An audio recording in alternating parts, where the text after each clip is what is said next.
Bonjour à tous, cela fait bien longtemps maintenant que je vous promets le corrigé de l'exercice de Balzac que je vous donne régulièrement en cours. Voici la présentation. Donc nous aurons une page de garde avec le titre Les ouvrages des temps anciens mis avec un style Word Art, en tout cas les nouveaux effets de Word depuis la version 2007.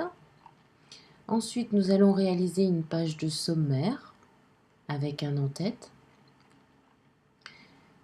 Une page avec une lettre qui est destinée pour du publipostage à différentes personnes, avec un en-tête un petit peu différent, plus une insertion d'image, un tableau. Et pour finir, une page qui sera consacrée à une partie de la biographie d'Émile Zola et d'Honoré de Balzac. Sans oublier que nous allons créer un pied de page pour numéroter nos pages. Première chose, lorsque vous ouvrez un document Word dont vous ne connaissez pas l'origine, regardez en haut de votre écran dans la barre de titre.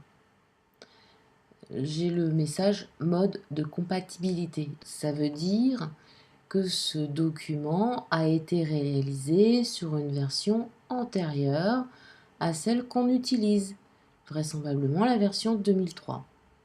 Pour corriger ce problème et pour pouvoir avoir accès à toutes les nouvelles fonctionnalités de votre version, allez dans le menu Fichier et cliquez sur le bouton Convertir.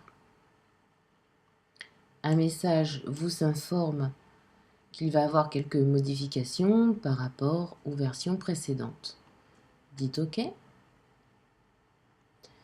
Deuxième observation, eh bien je constate qu'au niveau de mes règles, de mes marges de page, c'est pas tout à fait ça, elles ne sont pas respectées. Donc je vais modifier la mise en page des marges de mon document. Donc, je vais dans l'onglet mise en page, icône marge, et je lui demande de m'appliquer des marges normales. Dans le corrigé, Honoré de Balzac est dans l'en-tête de la page. Je vais activer cette en-tête en allant dans Insertion, choisir En-tête. Tout en bas de la fenêtre qui s'est ouverte à l'écran, je vais lui demander Modifier l'en-tête, ce qui active l'en-tête ainsi que le pied de page de ma lettre. Il aurait été préférable que je sélectionne avant Honoré de Balzac pour le coller directement dans le tableau que je vais réaliser. Pour réaliser ce tableau, je vais dans l'onglet Insertion, Tableau, et je demande un tableau sur une ligne et 2 colonnes. Dans ma première cellule, je vais insérer une image de Balzac. Insertion, Image. Je vais à l'endroit où est stockée l'image que je veux utiliser. Image Balzac. Je ne vois pas le rendu là des images, donc je vais lui modifier l'affichage de cet espace en lui demandant icône moyenne. Je veux le portrait de Balzac. Je lui demande de l'insérer. Je vais en profiter pour modifier l'apparence de mon tableau. Je sélectionne tout le tableau en cliquant sur l'icône représentative. Vous pouvez vous rendre soit dans l'onglet Création, soit dans l'onglet Disposition. Création vous permettra d'intervenir sur la bordure de ce tableau. Tout en bas de la liste, je vais dans Bordure et trame. Je ne veux pas de bordure au centre, je ne veux pas de bordure à droite, je ne veux pas de bordure à gauche. Par contre, je veux modifier l'apparence de la bordure supérieure et inférieure. Par les styles de bordure, j'active le défilement des différents modèles. Je choisis mon modèle. Ma couleur est en automatique, ça veut dire qu'elle est en noir. Je pourrais choisir un gris un peu dense. Et pour l'appliquer, je clique dans la petite vignette d'aperçu aux endroits où je veux avoir cette apparence. Je dis OK. Je vais réduire la largeur de la colonne de mon tableau, qui n'est plus visible, mais vous voyez qu'au survol de ma souris, j'ai encore accès à cette bordure. Je constate qu'en déplaçant ma bordure, j'ai un espace blanc entre la bordure par rapport à l'autre cellule et ainsi que de mon tableau. Je vais modifier les marges des cellules du tableau. Onglet disposition, marge, et je vais passer ces marges à 0. Je dis OK. À présent, je vais pouvoir déplacer ma bordure de séparation de cellules au ras de mon image. Il faut que je récupère mon texte, Honoré de Balzac. Tout cet intitulé que vous voyez là. Donc, pour désactiver mon en-tête, j'ai deux moyens. Soit je fais un double clic gauche rapide dans un espace blanc où il n'y a rien de ma page, soit je me rends dans l'onglet Création, de l'en-tête et le pied de page, et je demande de fermer l'en-tête et le pied de page. Je sélectionne mon texte par la marge, je fais un coupé, soit dans l'onglet Accueil avec l'icône coupée, soit en faisant CTRL X au clavier. Pour réactiver mon en-tête, il me suffit de faire un double clic gauche rapide. Je clique à l'endroit où je veux l'insérer. Je colle, soit par CTRL V, soit en allant dans Accueil et en lui demandant Coller. À présent, j'ai besoin de centrer Honoré de Balzac dans mon en-tête. Je constate que mon curseur de souris clignote sous le H et à côté de l'image. Pour pouvoir identifier ce qu'il se passe, je clique sur cette petite icône qui me permet d'afficher les marques de paragraphe et tous les symboles de mise en forme, de saisie de texte qu'on ne voit pas quand on écrit. Je constate que j'ai un paragraphe, je me mets avant le symbole du paragraphe et après la parenthèse, et là j'appuie sur la touche Supprimer du clavier.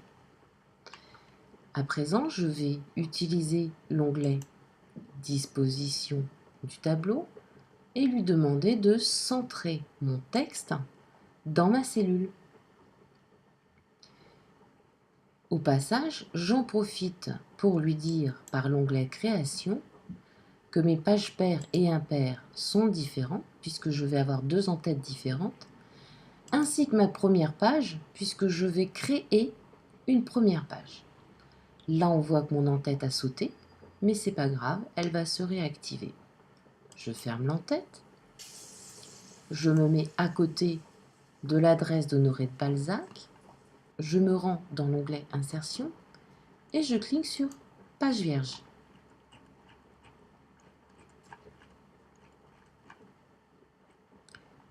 Je retrouve mon en-tête d'Honoré de Balzac sur une des pages. Pages paires et impaires différentes. Plutôt que de tout refaire pour mon en-tête de ma page impaire, je vais activer ma zone d'en-tête de ma page paire. Je sélectionne tout, je copie, CTRL-C, je remonte sur ma page paire, je clique avant le symbole de paragraphe et je colle, CTRL-V. Je supprime ce symbole de paragraphe qui est en trop. Une petite astuce, vous pouvez le sélectionner et dans Accueil, réduire sa taille au minimum. Je vais modifier l'image de mon en-tête, je la supprime, je retourne dans Insertion, Image. Je peux également activer la modification de l'affichage des images qui sont dans mon dossier par un contrôle roulette. Je n'ai pas systématiquement besoin de passer par ce menu qui me permet de modifier l'affichage des fichiers ou des dossiers présents dans une fenêtre. Je sélectionne l'image que je veux insérer. J'insère. Elle est très grande. Alors, il serait quand même préférable qu'elle fasse la même taille que l'image qui est sur mon autre page. Je descends, je clique sur l'image. Dans mes outils image format, je vois que sa hauteur fait 1,51 et sa largeur 1,3. Je remonte, je sélectionne mon image par un clic gauche dedans. 1,51.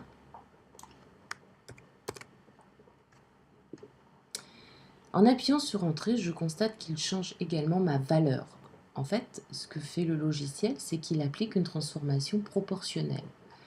Comme je veux un peu déformer cette image, je vais ouvrir la boîte de dialogue Taille.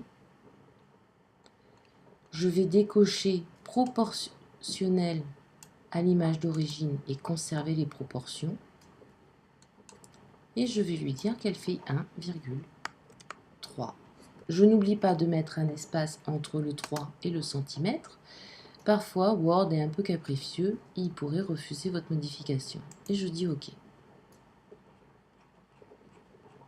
À présent, j'ai deux en-têtes différentes. Du fait que mon pied de page est activé, je vais en profiter pour insérer une numérotation de page. Je clique avant le symbole de paragraphe. Je me rends dans l'onglet Création. Je vais demander numéro de page. En bas de page, Word vous propose différentes mises en forme, mais comme moi je souhaite savoir combien il y a de pages dans mon document, je peux prendre la petite barre de défilement verticale et descendre tout en bas de cette liste. Je choisis mon format en cliquant dessus. J'ai fini ma préparation pour ma mise en page. Je demande fermer l'entête.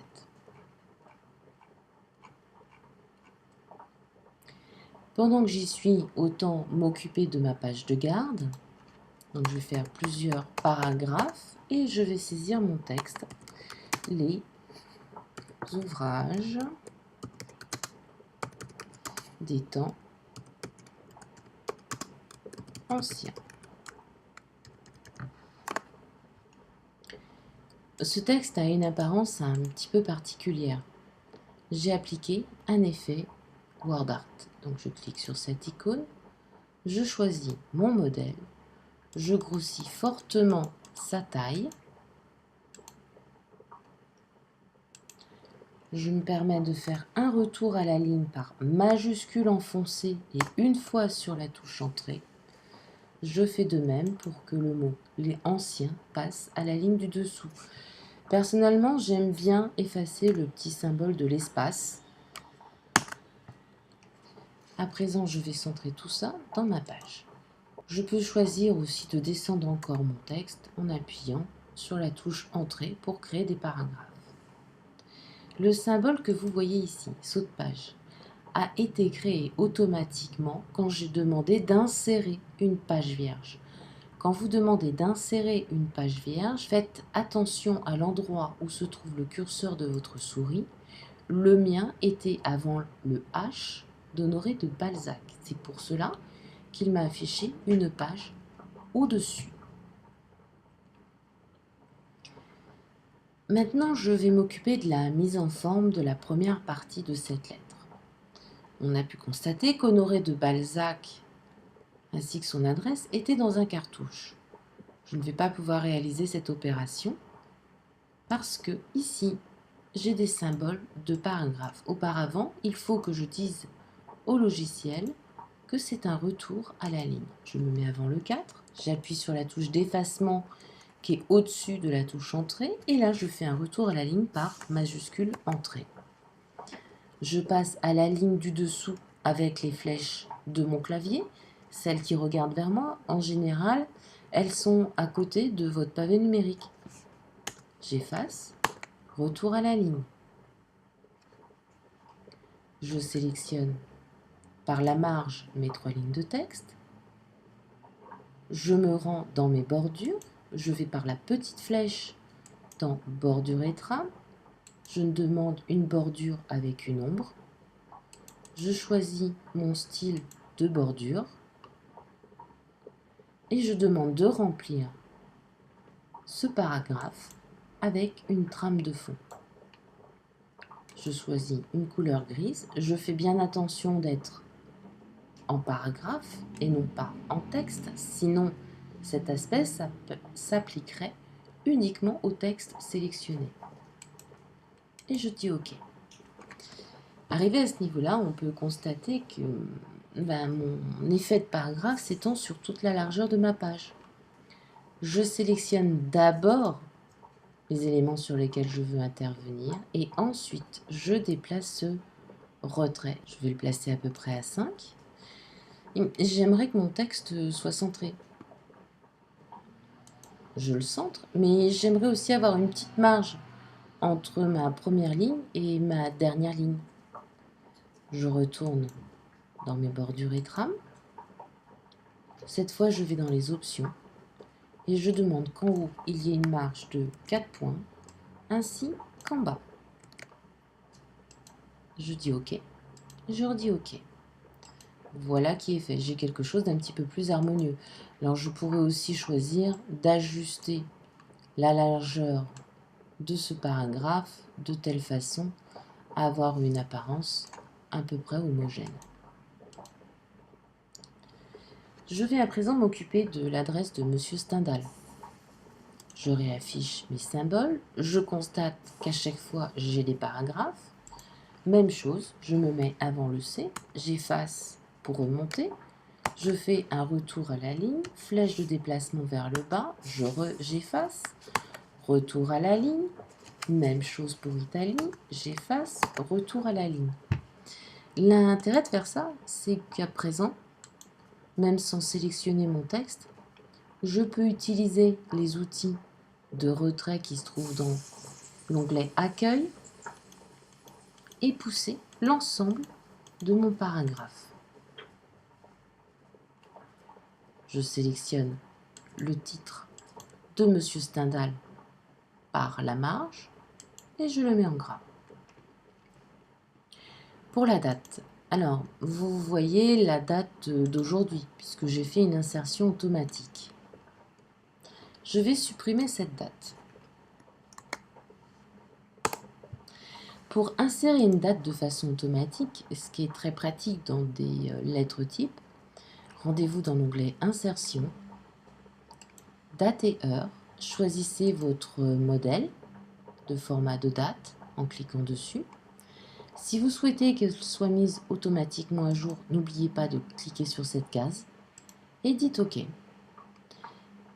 Je me mets dans la marge, il me sélectionne tout automatiquement et là de nouveau, je peux utiliser soit les retraits, soit utiliser le petit carré qui est en dessous mes outils de retrait gauche et le faire glisser le long de ma règle pour que mon lieu et ma date soient positionnés dans l'alignement de mon destinataire. Il serait également préférable d'avoir un espace un petit peu plus important. Donc je peux me rendre dans mes outils d'interlignage et d'espacement de paragraphe et lui demander d'ajouter un espace avant le paragraphe. Ainsi, je n'ai pas besoin de faire un nouveau paragraphe ou de faire un retour à la ligne. À présent, je vais m'occuper de mon objet. Pour pouvoir générer une table des matières, il est indispensable d'utiliser les styles de Word. Alors, première chose, il est sélectionné. J'en profite pour ouvrir ma petite galerie de styles, petite flèche, ici, de choisir une apparence, quitte à modifier l'aspect de cette apparence en ouvrant la boîte de dialogue, en faisant un clic gauche sur cette icône. Je vais aller choisir titre 1, qui est le style que j'ai appliqué. Au survol de ma souris, voyez que j'ai tous les attributs qui ont été appliqués à cette mise en forme, mais j'ai également une petite flèche sur laquelle je m'empresse de cliquer pour modifier la taille de mon titre 1. Je peux réduire la taille, changer la couleur. Également, changer la police par cette fenêtre.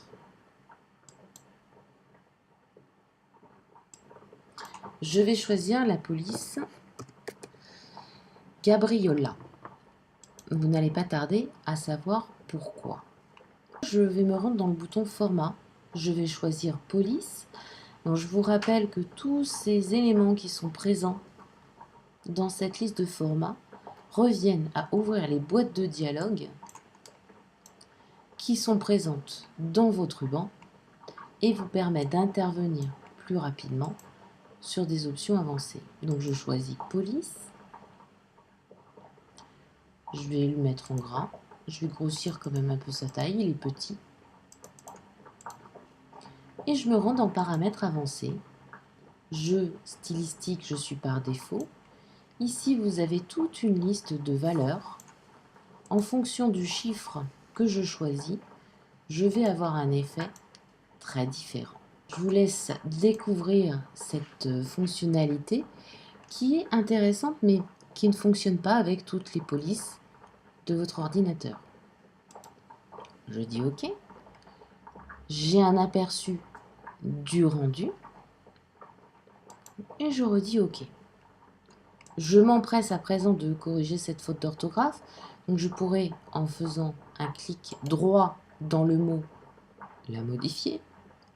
Mais je pourrais également choisir de lancer le correcteur d'orthographe en appuyant sur la touche F7 ou en allant dans l'onglet Révision, Grammaire et orthographe. Je vais fermer mon panneau de style qui me cache les propositions. Une découverte sensationnelle. OK. Word me fait cette proposition. Je lui demande modifier. Il passe au mot suivant, programme, il me fait une proposition, je lui demande modifier. Acquisition, il ne trouve pas de correction parce que le mot est trop mal orthographié, donc je peux le corriger à la main en cours de route. Modifier.